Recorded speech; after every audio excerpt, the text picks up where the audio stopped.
Many students think they know how they're supposed to study, but they end up using a passive approach to their learning. And this can lead to poor retention of the material, which can lead to poor grades. Using a more active approach to learning can make a significant difference and can lead to better comprehension and retention of the material, and ultimately lead to better results. My name's Joanne, and I'm super passionate about helping students succeed. My goal as a learning strategist is to help students prime their brains for learning. In other words, I want to help you get your brain ready to learn, even if it's a subject you don't really like or find tremendously tedious. In this video, we'll be talking about common study mistakes that students make.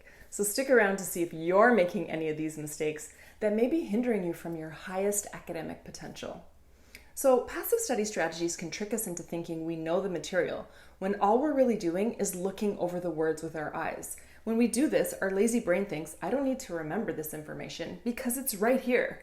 Active study strategies are irrefutably harder at first. They do require more cognitive energy or brain power, but they'll actually lead to understanding and mastery of the material in the long run.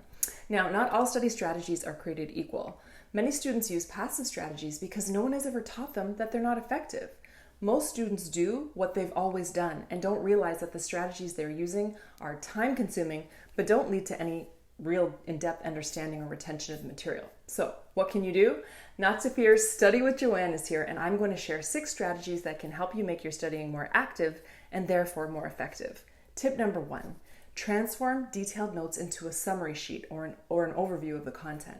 I'm a major advocate for this because it can really help your brain to summarize and synthesize the key information.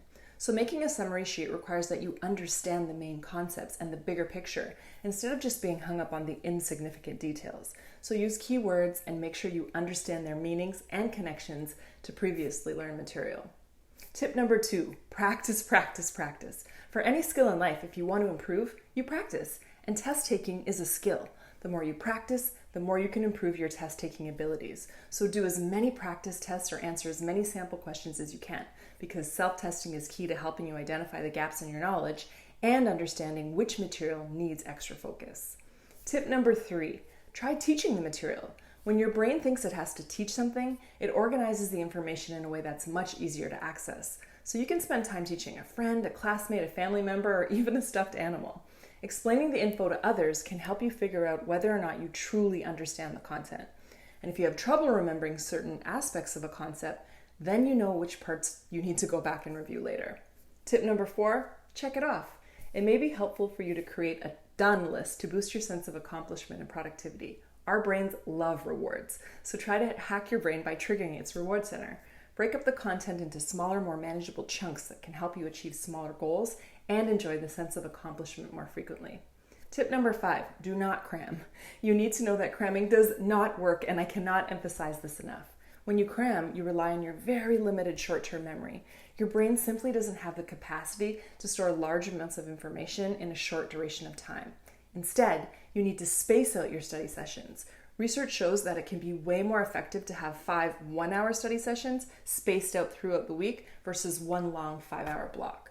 You want to ensure you're reviewing early and often and stacking your review, which means going back and reviewing previously learned content for long-term memory retention. This is especially important for cumulative tests and exams that cover multiple weeks or even months worth of content. Tip number 6, figure out which order you will study your material by using the stoplight system. The stoplight system is a super fun strategy to help you prioritize your content areas. All you do is make a list of the topics that will be on the test, then you can place either a red, yellow, or green dot beside each topic depending on how well you know or don't know the material. A green dot means you know it well. Yellow means you kind of know it but might need a little refresher, and red means you don't know it at all and basically need to reteach yourself the material from scratch. You should always start studying your red areas first, then move to your yellows, and then guess what's going to happen? You're going to run out of time. But if you run out of time and you only have green areas left, then you're good because you already know them anyways. Brilliant strategy. You should totally give it a try. And for today's bonus tip, remember that your test results will always tell you how effective your study strategies are. So the next time you get one of your tests back, I want you to look at the grade and ask yourself, am I happy with this mark? If you are, then great.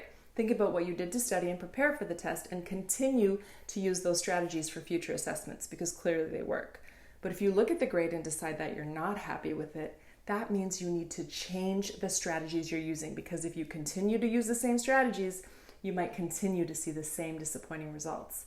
Unfortunately, there's no one-size-fits-all study strategy because every student learns in their own unique way.